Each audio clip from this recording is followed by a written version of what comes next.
Smile, Tanya, smile. You know this whole world is a great world after all. Smile, Tanya, smile. And right away watch Lady Luck pay you a call. Things are never black as they are painted. Time for you on George to get acquainted. Make life worthwhile. Hi YouTube, this is Raven. I'm a survivor of a 16-year marriage to a covert narcissist or someone with a personality disorder. I don't know whether he had narcissistic personality disorder or borderline personality disorder, but he's obviously got something wrong with him. But this is simply my opinion based on a 16-plus year marriage. He's not been officially diagnosed by a healthcare provider. Now that being said, you can probably tell from my tone of voice that, oh my God, trying to co-parent with a narcissist, they will drive you crazy. I mean, they really will drive you crazy. But I'm glad sometimes that he does these things because I have in my mind, in the back of my mind, I'm the kind of person that I try to look for the good in everyone. So when, some time goes by and there's not a lot of drama, I start to think, underneath there's a good guy. There's a good guy who loves his kids. He's a reasonable person. And then I have a week like this where he proves to me he is batshit crazy. Oh my God. I'm going to try and get through this video and explain what has been going on this week. I don't know what is going on with him, but he is a loose cannon right now. And I'm surprised that I'm not as upset as I normally would be, because normally when he starts doing this crap, I mean, I have PTSD symptoms, my heart starts racing, I'm breathing hard, but now I may put this in the Narcissists Are Ridiculous series. So let me explain what's going on. So basically, he's having an adult temper tantrum right now. And his temper tantrum, he has tried to punish me, punish our daughter by not letting her go to a school dance and not letting her go to a birthday party. And that I had to jump through hoops to make sure that our daughter's weekend was not ruined because of his temper tantrum. So let me back up. So a couple days ago, I got an email from him. And a year ago, when we changed the parenting agreement, and I got primary custody of the kids, he immediately sent me an email just a few days after the judge signed the order saying that I will no longer provide clothing for my children. From now on, the children will need to come to my house with a knapsack. And he used the words knapsack. And I told him, back then, a year ago, no, I'm sorry, but I only make $23,000 a year. That's with 2 jobs. Going to nursing school, I make $23,000. That's gross, not net, okay? And I have to provide for everything for the children because he thinks that he just writes a child support check and that absolves him from doing anything else like going to doctor's appointments. I mean, my son's going to have a surgery this week and he didn't bother to go to the doctor's appointment. He didn't go to our daughter's band concert. I mean, she was looking the whole time. It's like, where's Dad? It's like, well, he thinks because he writes a check, he doesn't have to do any other parenting things. So he started this up again. And I think he feels like he's lost control somewhere and he needs to have control again. So he sent me an email the other night. I'm going to read it off of my computer, save some paper. Our daughter told me she has a dance at her school until 8:30.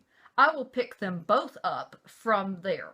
Also, the kids will need to start bringing overnight bags with swimwear, cover-ups, etc.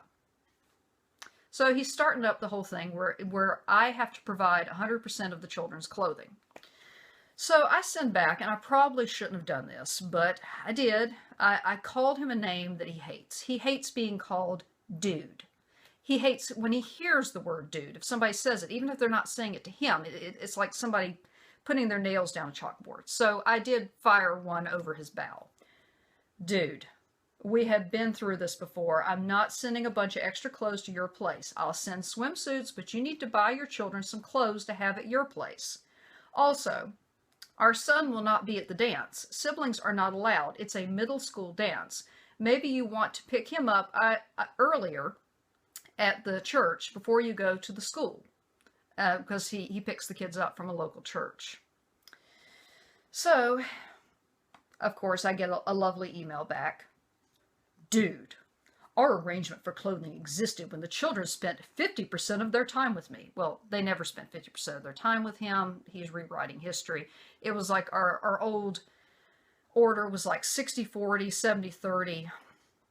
But, you know, now our order is more like 70-30, but it really ends up being like 95-5% because that's how much he really spends with his kids. You need to consider the fact that child support does cover clothing and basic needs, and they currently only spend a few nights per month with me, not month, month.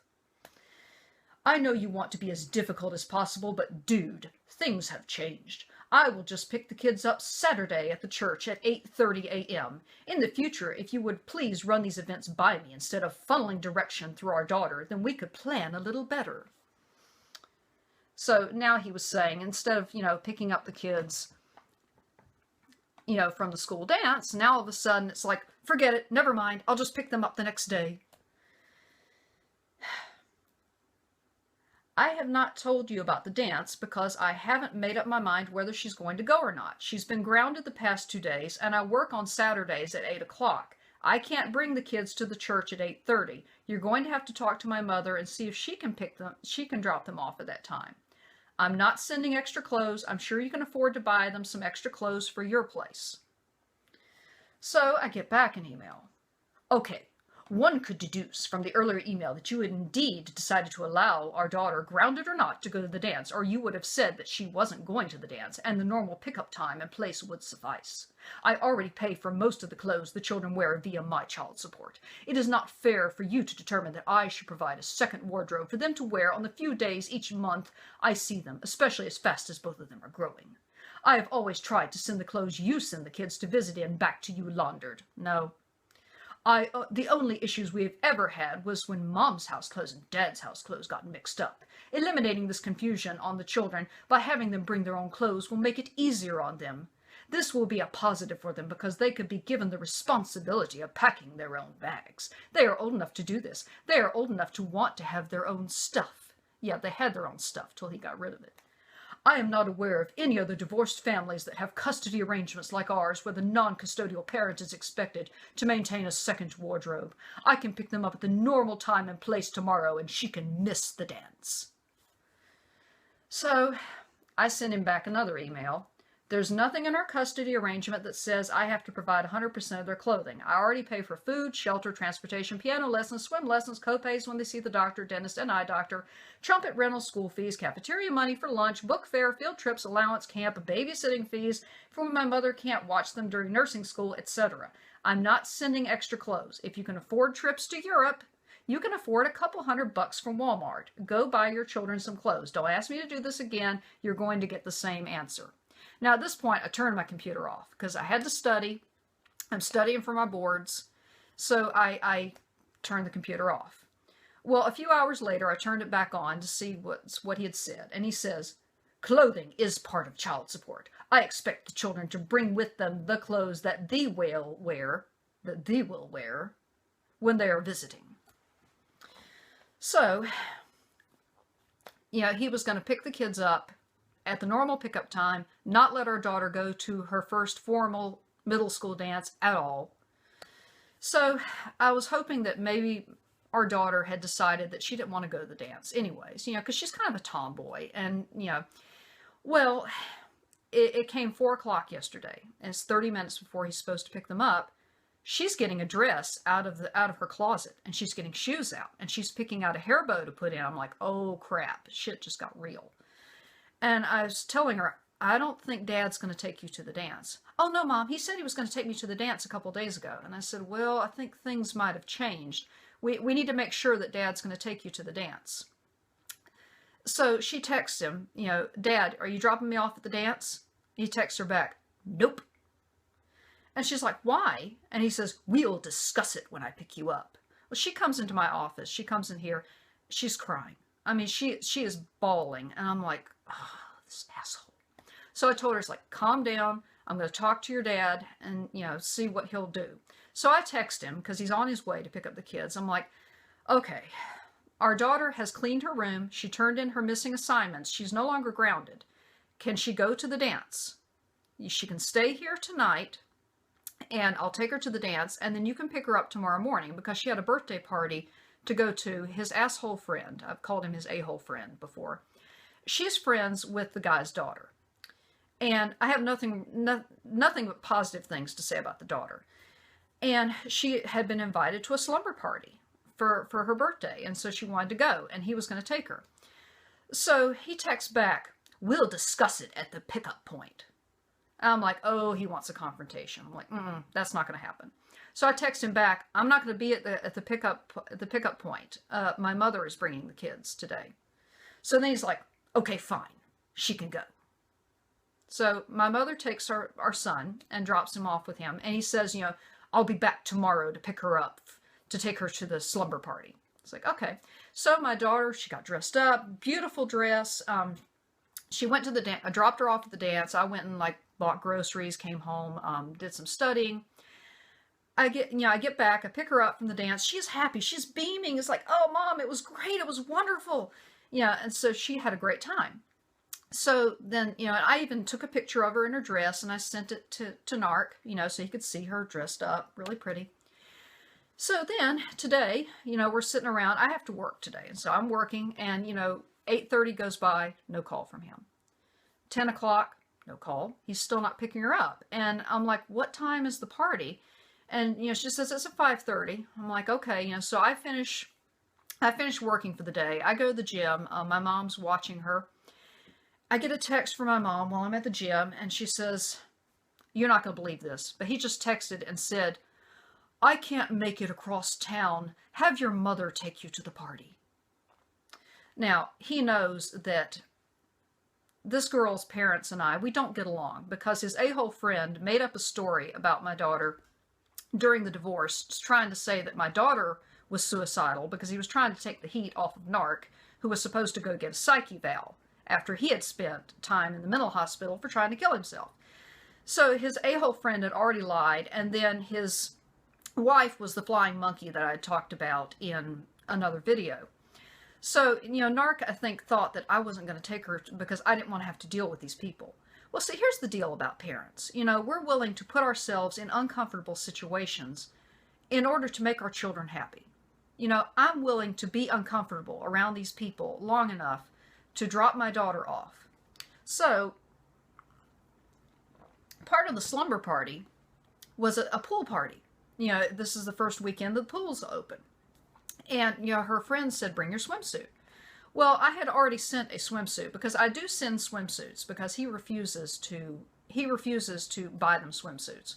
So I do send that. There are some clothes that I do send to his place. So I had already sent her swimsuit with him the day before. So he had her swimsuit.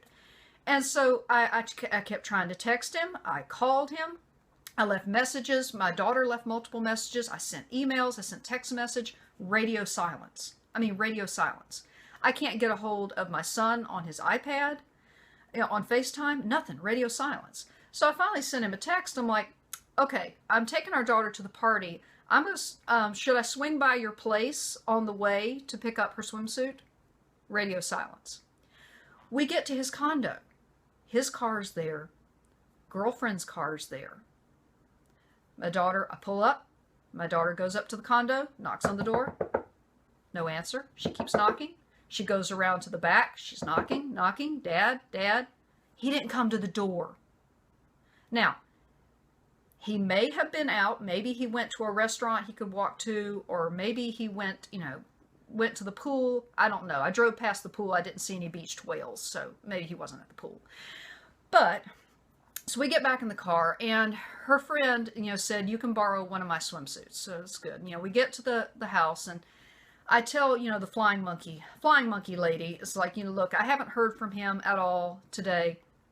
What time she need to be picked up tomorrow?" And she's like, "Well, she's got to be picked up early tomorrow.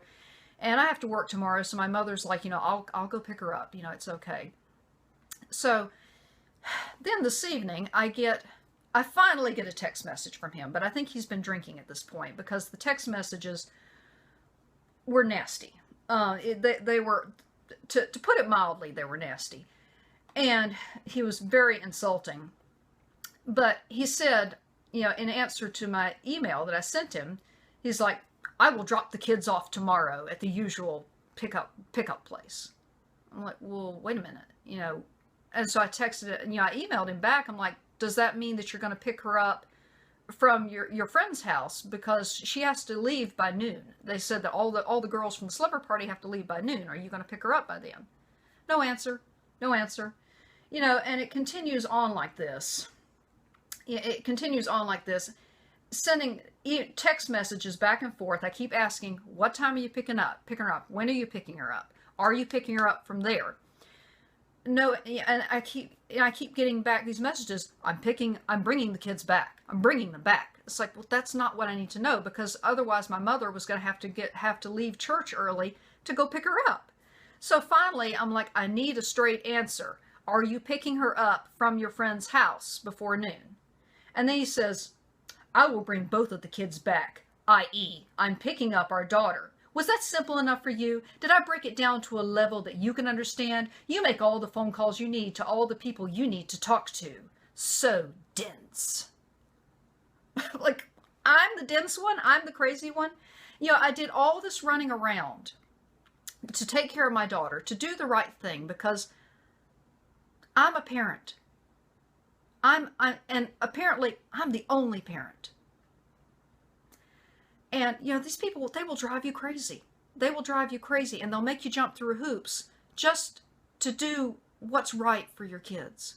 But, hang in there. You're not the only one who has to deal with these people. But that's all for now. Be vigilant and be safe. Take care. You're not the crazy one. The narc is.